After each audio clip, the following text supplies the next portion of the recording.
Another powerful speech by Satya. It was very good. So we can take questions. So Nitya asks a couple of concrete examples where rights of OBCs being stripped away is understood them as being empowering. Okay, so I think I have worded it wrongly. So what I was saying was rights were being stripped away. On the same time, they were made to believe they were being empowered. Not this because of that, but they were happening parallelly. For example, if you take NEET, higher education NEET, OBCs were not given reservation in higher education NEET until the opposition parties actually went to court, Supreme Court, and ensured it. The BJP government was hell bent on not providing OBC reservations in PG for NEET. But on the same time, the OBCs were made to believe NEET exam was brought in to give them more access to medical education. They thought without NEET, there was a rampant corruption, so that only the rich upper caste were getting into medical education. With the advent of NEET, more OBCs can get into it, was the logic OBCs were made to believe. But at the same time, outrightly their rights as reservation in NEET was being stripped away. So this is one instance. The other instance is more general. OBCs are made to believe, because this, I mean, the class of OBCs I'm talking about is the post Green Revolution OBCs. The not the creamy layer, not the creamiest of creamy layers, but the newly emergent middle class OBCs who are made to believe that privatization in all spheres, including railways, Air India, ports, everything is actually beneficial for them. Is beneficial for them. What they have to aspire to be is someone in private. But at the same time, if you see privatization not just takes the reservation out from the entry level jobs, if you see the board of directors, almost 92% of it is occupied by Brahmins and Banias. The OBCs who form like 54% of the population actually constitute about 3.54% in the top 1,000 companies board of directors. Yeah, that is a general trend. The privatization is a general thing which is happening in the psyche of OBCs and what they get. NEET was an example which is specific. Does that answer your question, Nitya? Yeah, both great examples. Thank you. Hi, Madhur. I had a question. I posted it in the Yes, Ganesh. chat. Ganesh has asked the first question. Okay, okay, sorry. And it's actually related to what you just said. My question was this transition that Modi was able to do. How much did that have to do in your mind on the fundamental neoliberal policies and the privatization and everything that happened under Congress? So the austerity that Congress did, where they were moving more towards privatization, stripping people of opportunities. How much did that play into this thing where people were attracted by Modi's talk? Yeah. So, as you rightly pointed out, we have to credit Congress with making the way for BJP in the economic sphere as well. For that, we have to understand why fascism comes from the observations made in Italy and Germany. Fascism is usually thought of pent up anger from the public and all that. It is a very convenient view for the intellectuals. But why it comes actually is when the neoliberal policies were pushed on India, Congress had multiple conditionalities from the loan givers. Now, Congress wasn't able to implement all of this. Of course, probably the 60s, 70s Congress would be in a position to do this, but Congress got a little more democratic through the way, not because they were very, honest people, they're good people and all that. They learned their lesson the hard way. They got their, head handed to them. Every time they were very anti-democratic. Every time they dissolved state governments. Every time they brought emergency or similar draconian laws, they were punished.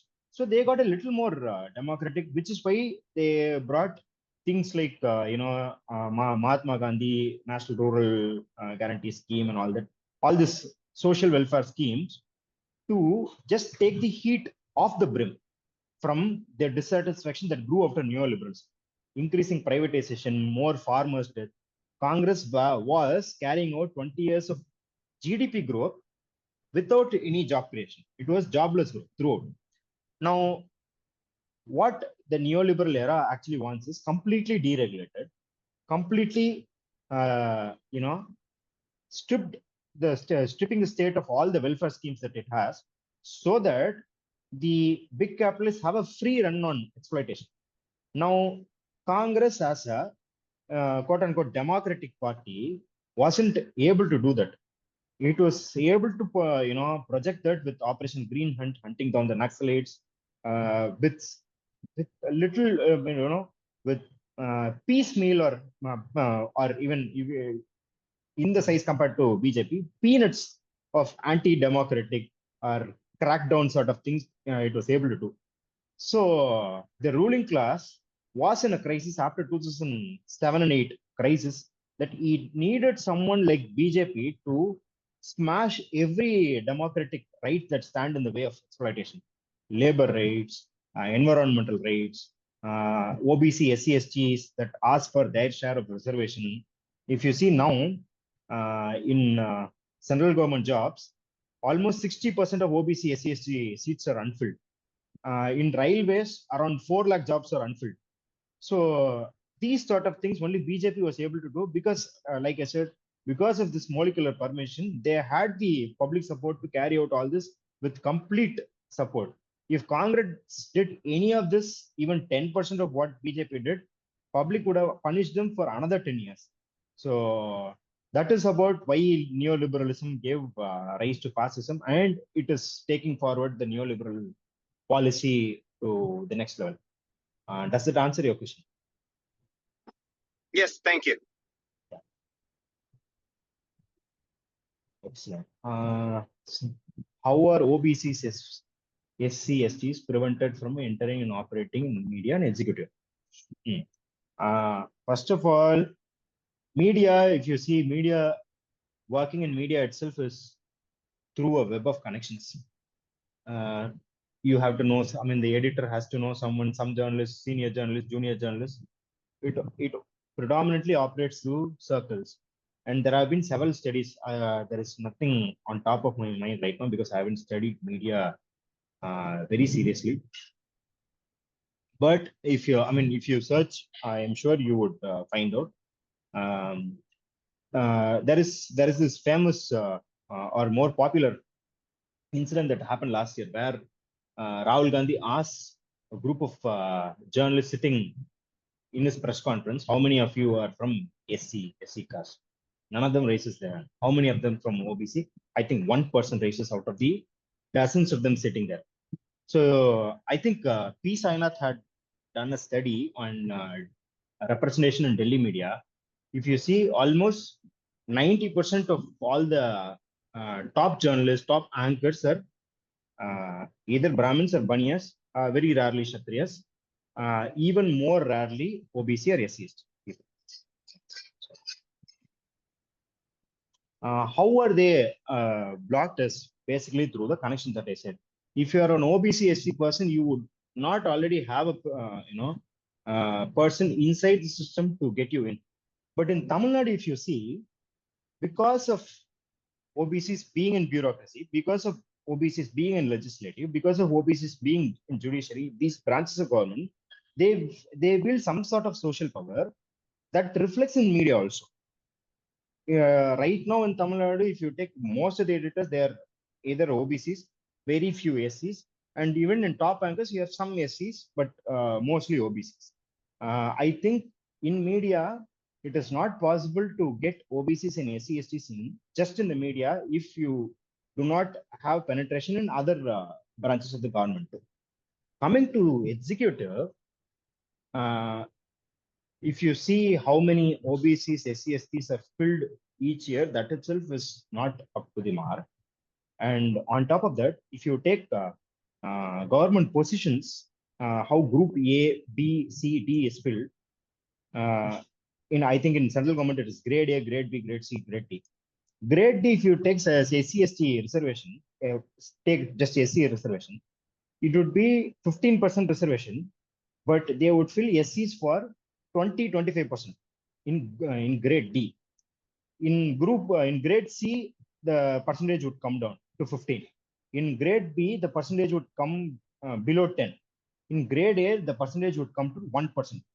So whatever you see as Varna system, they would actually follow in the recruitment of executives as well. Grade A, grade B, grade C, grade D.